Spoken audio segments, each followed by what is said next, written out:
Sean todos bienvenidos a un video más. Vamos aquí a hablar sobre la regla de la cadena. En videos anteriores hablamos sobre la definición de derivada para un campo escalar. Definición que va a cumplir, como veremos en este video, que la compuesta de funciones diferenciables pues va a ser diferenciable. Vamos a comenzar con el caso más sencillo, que es pensar un campo escalar que va de R2 en R. No sin mencionar que es igual para un campo general que vaya de Rn a R. ¿Listo? Supongamos que Z es igual a f de x, y, es un campo escalar diferenciable, pero que a su vez x y y dependen de un parámetro t y son funciones diferenciables. Así las cosas, yo puedo ver a Z como la compuesta h compuesta f, ¿sí? La compuesta entre f y h, donde h es esta función vectorial. H entonces es una función diferenciable porque cada una de sus entradas es diferenciable. Note que entonces podemos ver que z es una función real, ¿sí? Una función que transforma un número en un número. Veámoslo. Éntrate aquí, pasa por h lo transforma en un vector, pero f recoge ese vector y lo transforma en un número porque f es un campo escalar. Entonces, z es una función real. Es la compuesta de dos funciones diferenciables, va a ser diferenciable. ¿Cómo calculo esa derivada? De esta forma. Quiero que piense esto de la siguiente manera. Vamos a derivar a z. Entonces pensaremos que voy a comenzar a derivar parcialmente a f respecto a cada una de sus entradas por la derivada interna. Pensémoslo así. La derivada parcial de f respecto a su primera variable, que es x, por la derivada de x o x', aquí lo tengo, más, continúo, la derivada parcial de f respecto a su segunda variable, que en este caso se llama y, por la derivada de y, o por y', más, si tuviera más variables, entonces continúo derivando la derivada parcial de f respecto a su tercera entrada por la derivada interna, y así sucesivamente. Quedándonos algo de este estilo, note que he usado derivada ordinaria aquí porque, como ya he dicho, z es una función real. Vamos a pensar un caso más general. Pensemos que z es función de x y de y, pero que a su vez x y y dependen de otros dos parámetros s y t. Es decir, x es función de s y t y y también es función de s y t. Y estos también son funciones diferenciables.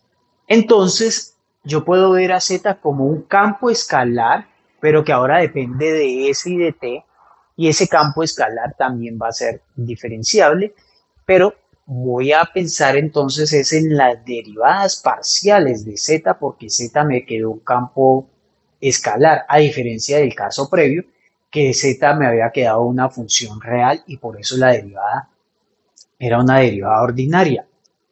Vamos a pensar que la derivada parcial de z respecto a s es de la siguiente manera. Derivo a f respecto a su primer variable, que es x, por la derivada parcial de x respecto a s. ¿Por qué parcial? Porque x es a su vez una función de dos variables. ¿Sí? X realmente es un campo escalar también, que está transformando el vectorcito st en un número x de st, más derivada parcial de f respecto a su segunda entrada, que se llama y, por la derivada parcial de y respecto a s, porque, insisto, y también depende de dos variables.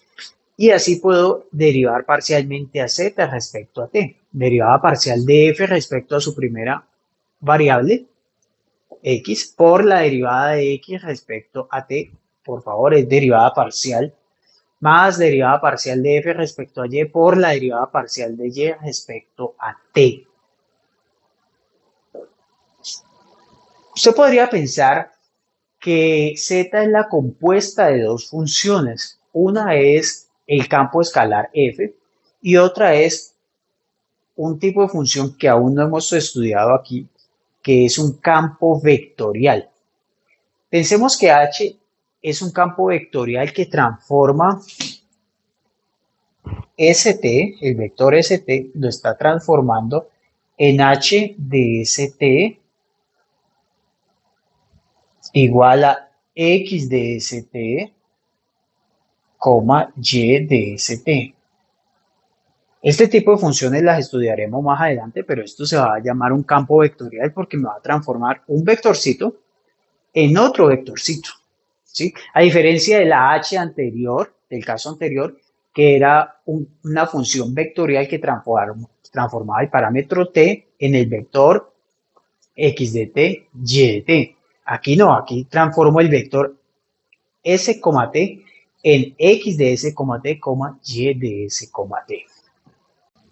Vamos con los ejemplos. Pensemos que z depende de x y de y de esta manera, y a su vez x depende de t así y y depende de t así. Me piden calcular la derivada ordinaria de z respecto a t en t igual a 1. Para ello vamos a calcular de z de t en general y luego pues evaluamos en t igual a 1.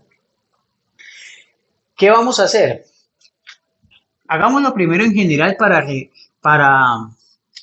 repasar la escritura. Pensemos que z es función de z que depende de x y de t. Perdón, de x y de y. Y a su vez estos dos dependen de t. Entonces vamos a escribir así. Derivada de z respecto a t. Entonces sería derivada parcial de z respecto a su primera entrada por la derivada de esa entrada, o sea, la derivada de x respecto a t, más derivada parcial de z respecto a y por derivada de y respecto a t. Note que ahorita había escrito antes z como función de f de x como y, pues simplemente dejé la misma eléctrica, pero es lo mismo. Entonces, ¿cómo nos quedaría esto? Pues de z de x, ¿qué sería? Derivar parcialmente esta expresión respecto a x. Entonces nos da 3x cuadrado y por dx de t, 4t, más derivada parcial de z respecto a y, o sea, derivada parcial de esta expresión respecto a aquí a y. Entonces nos queda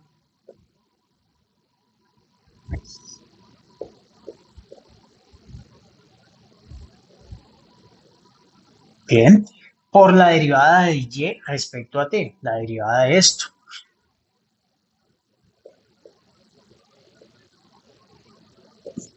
Y sería esta cantidad. Entonces, ¿cómo voy a calcular lo que me piden? Ya digamos aquí lo tenemos en general, ahora me piden esto evaluado en t igual a 1. Entonces, pues simplemente reemplazar, pero debemos notar que esta derivada quedó en función de x, y y t. Entonces tenemos que encontrar cuánto es x de 1. Mire que x es igual a x de 1, pues sería reemplazar el 1 allí, entonces nos da 2. Mientras que y, digamos y de 1, en este caso y evaluado en 1, pues sería 5 menos 6 menos 1, ¿verdad? Entonces ahora venimos acá y reemplazamos. Entonces nos dio 3 por x que es 2, por 2 al cuadrado, por y que es menos 1, por 4 por t, pero t es 1, entonces por 4, más x nos dio 2, 2 a la 3 es 8, menos 4 por y a la 3, que es menos 1. 10 por 1, 10 menos 6, ¿sí? Entonces, ¿esto cuánto nos está quedando aquí? Esto sería 3 por 4, 12, por 4, 48 negativo, más, esto es 8, menos y menos más, porque mire que este está elevado a 3, entonces esto es 8 más 4, 12 por 4, 48. Finalmente, esto pues da 0. La derivada parcial de z respecto a t evaluada en t igual a 1 nos dio 0. Vamos con este segundo ejemplo. Me piden calcular de z de u. Quiero que note que z depende de x y de y, pero a su vez x y y dependen de u y de b. Así que estamos como en nuestro segundo planteamiento. Para practicar, escribamos esto acá así. Z depende de x, pero x depende de u y de b, coma y, que depende de u y de b. Y vamos a hacerlo en general. Le va a quedar como ejercicio calcular la otra derivada parcial. Entonces, derivada de z respecto a u. Mire que u está metida en ambas. Entonces, el razonamiento es más o menos el que sigue. Derive a z respecto a su primer parámetro por la derivada interna más derivada de z respecto a su segundo parámetro por la derivada interna y así sucesivamente si hubieran más entradas. Entonces me quedaría algo así como dz de x por dx de u. Note que estoy escribiendo derivada parcial de x también porque x depende de u y de b. Más dz de y, que es su segunda entrada, por dy de u porque estamos derivando todo respecto a u. Esa sería, digamos, en general. Entonces vamos. Dz de u sería dz de x. O sea, esto es 2x. Por dx de u. Y dx de u pues sería e a la 2u menos 3b por la derivada interna que es 2. Más dz de y, pues derivo aquí respecto a y, que me da menos 3y cuadrado por dy de u.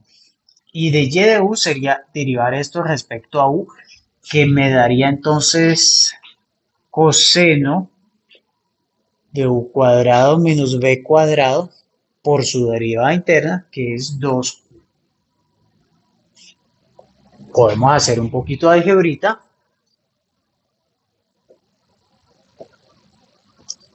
Y entonces esto nos quedaría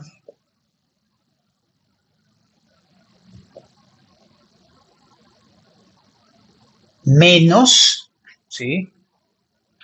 6y cuadrado u coseno de u cuadrado menos b cuadrado. Vamos con este ejemplo. Quiero que note que R es función de x, y y z y que a su vez cada una de ellas depende de u, v y s. Esto es una s, ¿sí? No es un 5. Entonces, v e a la 2s. Y depende de u, v y de s. Y z también. Entonces me piden calcular la derivada de r respecto a u. Le queda como ejercicio calcular la derivada de r respecto a s. ¿Listo? Claro, también puede calcular la derivada parcial de r respecto a b, por ejemplo. Bien. Entonces luego de un ratico, argumentando como antes, notará que la derivada parcial de r respecto a u, pues es esta expresión, derivada de r respecto a su primera entrada de x por derivada de x respecto a u más derivada de r respecto a y por derivada de y respecto a u más derivada de r respecto a su tercera entrada que es z por derivada de z respecto a u. Vamos a proceder. Entonces, quedamos algo como de r de u, entonces sería dr de x. Y dr de x, pues aquí me está dando 2x. ¿Listo? Por dx de u. Y dx de u, pues me da v e a la 2s más dr de y. Dr de y me da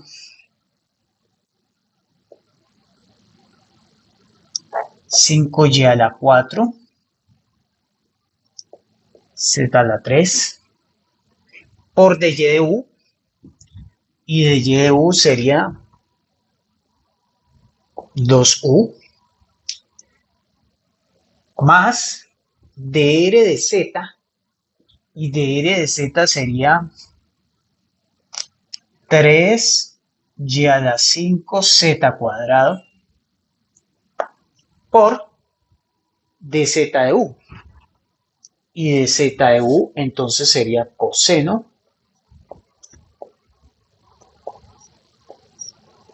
de esta misma expresión por la derivada interna, que sería simplemente vs cuadrado. La derivada de esta expresión respecto a u. Allí podemos hacer algo de algebrita y multiplicar estos dos, ¿verdad? Es lo único. No voy a escribir otra línea para ello.